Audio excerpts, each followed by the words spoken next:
আসসালামু আলাইকুম, আশা করি সবাই ভালো আছেন। আজকে আমরা একটা দারুণ মজার পিঠা বানাইলাম।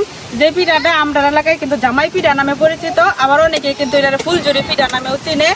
সারাদিন কিন্তু অনেক রোদা ছিল, আর এখন কিন্তু দিনটা অনেক ঠান্ডা হয়েছে, অনেক বাতাস, বৃষ্টি হইতো না মনে হইতো, আকাশ অনেক পরিষ্কার।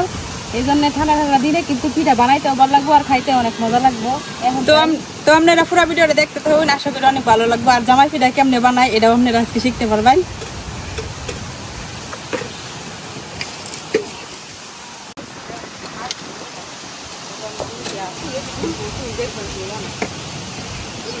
যে বাতাস আগুন ধরে কিনা আজকে সন্দেহ। তো প্রথমে আমি চুলাটা ধরাই নিলাম, চুলাটা ধরাই দিয়া তেলটা আগে গরম হইতে দিলাম, তারপরে হইলো যে পিঠা ব্যাটার এটা রেডি করা।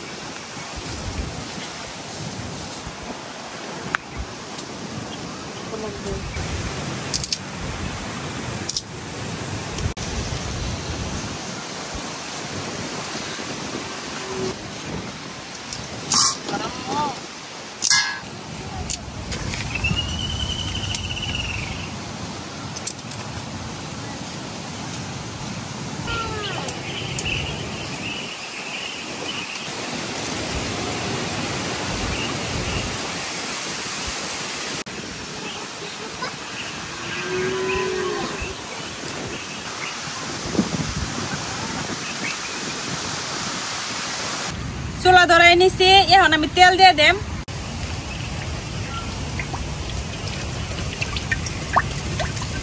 এই পিঠা বাঁচতে কিন্তু অনেক তেল লাগবে, তো আমি তেল দিয়ে দিতেছি। তেলটা গরম হইতে থাক। আর এই পিঠা জামাই পিঠা বানানোর লাগে আমি যে এরকম একটা ছাঁচ নিয়ে নিছি, তো এই ছাঁচটাও আমি তেলের মধ্যে দিয়ে দেম। তেলের সাথে সাথে ছাঁচটাও গরম হইতে থাক।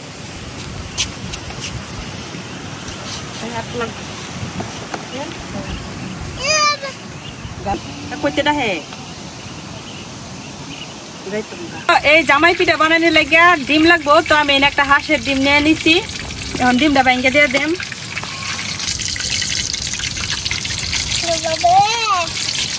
এখন এই ডিমের মধ্যে দিয়ে দেম চিনি। এখন এনে দিয়ে দেম লবণ। এখন ডিম, চিনি আর লবণটারে আমি সুন্দর করে একটা এই যে হ্যান্ড উইক্সের সাথে মিশাই নিতেছি। তো হাত দিয়েও মিশাই নিতে পারেন, আবার এই হ্যান্ড উইক্সের সাথে মিশাই নিতে পারেন, চামচ দিয়েও মিশাই নিতে পারেন।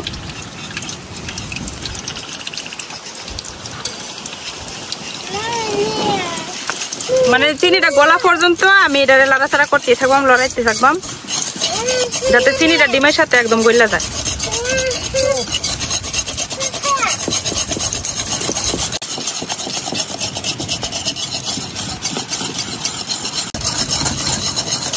এই যে চিনিটা কিন্তু গইলা গেছে প্রায়, তো আরেকটু গলবো। এরকম লাড়াচাড়া করতে করতে কিন্তু একটা ফুমের মতো হয়ে যাব।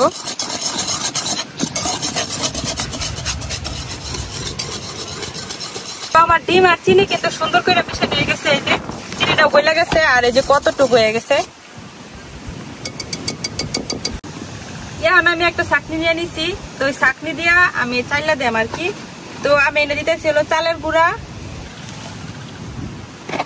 তো এই যে আমি ছোট 2 বাটির পরিমাণ হলো চালের গুঁড়া দিয়ে দিছি। মানে চালের গুঁড়াটা একটু চাইলে নিয়াম।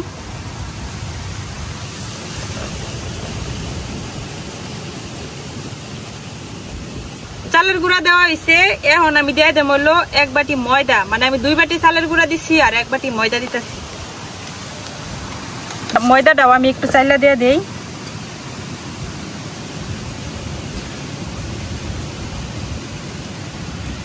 আপনারা যদি চান তাহলে কিন্তু এটা চালের গুঁড়ার পরিবর্তে শুধু আটা দিয়েও করতে পারেন।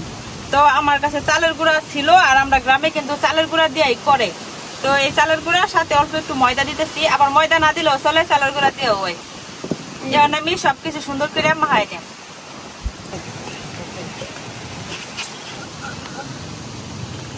এখন আমি ডিম চিনির সাথে ময়দা আর চালের গুঁড়াটা ভালো করে মিশাই নিলাম, অল্প অল্প পানি দেয়া। তবে আপনারা চাইলে এই পানির পরিবর্তে কিন্তু গরুর দুধ বা এমনি পাউডার দুধ গুলাইয়া দিতে পারেন। তো ঠান্ডা নর্মাল পানি, এই পানি দিয়ে করতেছি।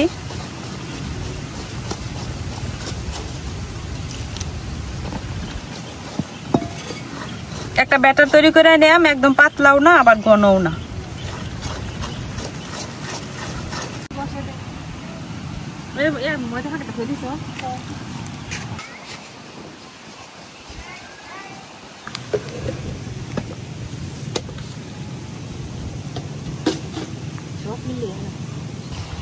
এই যে আমার ব্যাটার কিন্তু একদম রেডি।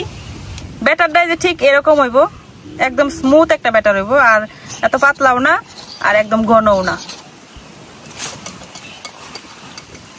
তো এই যে আমার তেলও কিন্তু গরম হয়ে গেছে, আর আমার শাঁসটাও মনে হয় গরম হয়েছে। তো আমি প্রথম পিঠাটা দিয়ে দিই।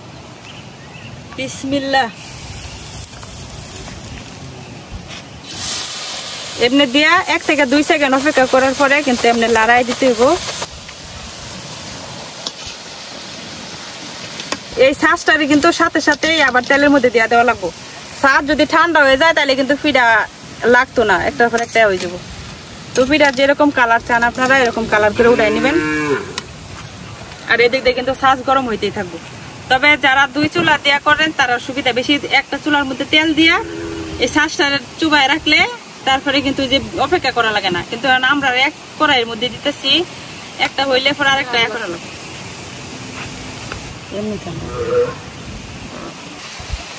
এটা বাড়ির মধ্যে রাখার কারণ হয়েছে, বাড়ির মধ্যে রাখলে ফুলের শেপটা সুন্দর হইবে, এলোমেলো হইতো না। আবার বাড়ির মধ্যে দিয়ে কিন্তু সাথে সাথে উড়ানো যাবে না, কিছুক্ষণ পরে উড়াইতে। তো এই শাঁস দিয়ে অনেকদিন কিন্তু পিঠা বানানো হয় নাই। তো প্রথম কয়েকটা পিঠা আর কি একটু লাগিয়ে দেবো শাঁসের মধ্যে। তো এই সময় একটু কাঠি দিয়া বা চামিচ দিয়ে একটু এরকম খুঁচা দিলে কিন্তু নিচে পড়ে যাবো পিঠাটা। এরপরে পিঠাগুলা কিন্তু সুন্দর হবে। আর মাঝখানে মাঝে মাঝে কিন্তু ব্যাটার গুলা আবার একটু লড়াই ছাড়াই দেওয়া লাগবো, নাহলে উপরে পানিটা জমবো আর নিচে ব্যাটারটা জমবো। এখন আবার দিই।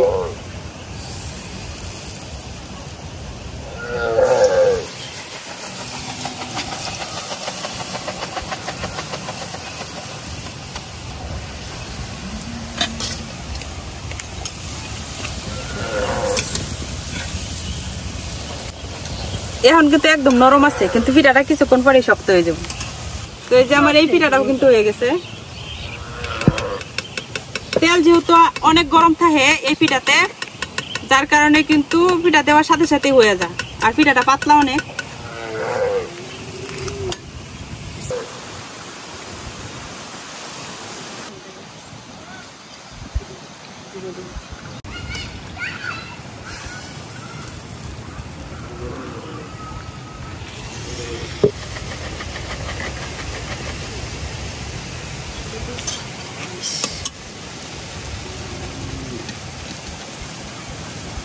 এই শাঁস গুলারে ডুবাই রাখা লাগতো না। এখন তো যে ডুবাই অপেক্ষা করা লাগে কোন সময় গরম হইব, তারপরে আবার ভাজবাম।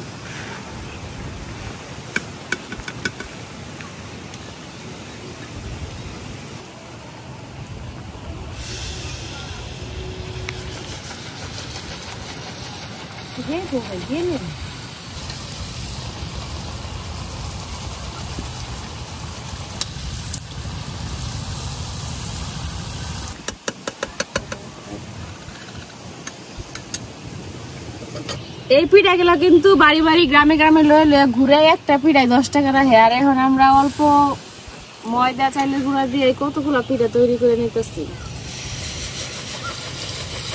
বানাইতেও কিন্তু সোজা আর মজাও লাগে বানাইতে। প্রথমে 1-2টা কিন্তু এই সাজের মধ্যে লাগে যাবে, এখন কিন্তু আর একটাও লাগতো না।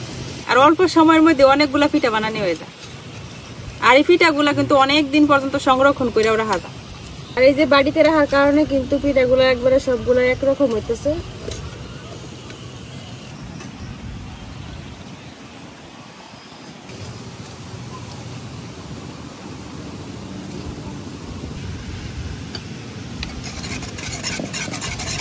তখন কিন্তু বর্ষা ছিল, এটার লাগে কিন্তু পাহাড়ে যে বর্ডার আছে ওটার মধ্যে কিন্তু কম লাইট জ্বালানো না ছিল। এখন অন্ধকার হইতেছে আস্তে আস্তে, আর লাইটের আলো বাড়তেছে, লাইটেও বাড়তেছে।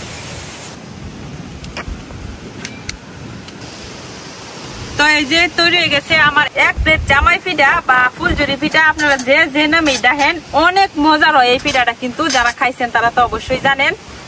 তো এত মচমচা হয় আর অনেক মজা হয় খাইতে। তো একটা পিঠা আপনারা ভাঙ্গা দেখাই। এই যে অনেক মজার কিন্তু এই পিঠাটা।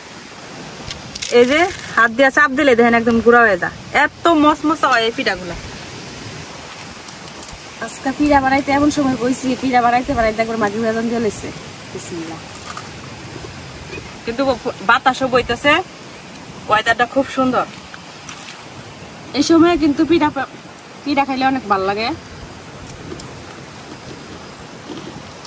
পিঠা কিন্তু অনেক ভালো হয়েছে, অনেক মজা লাগতেছে পিঠাটি, মিষ্টি সবকিছু মিলাই আর কি পারফেক্ট।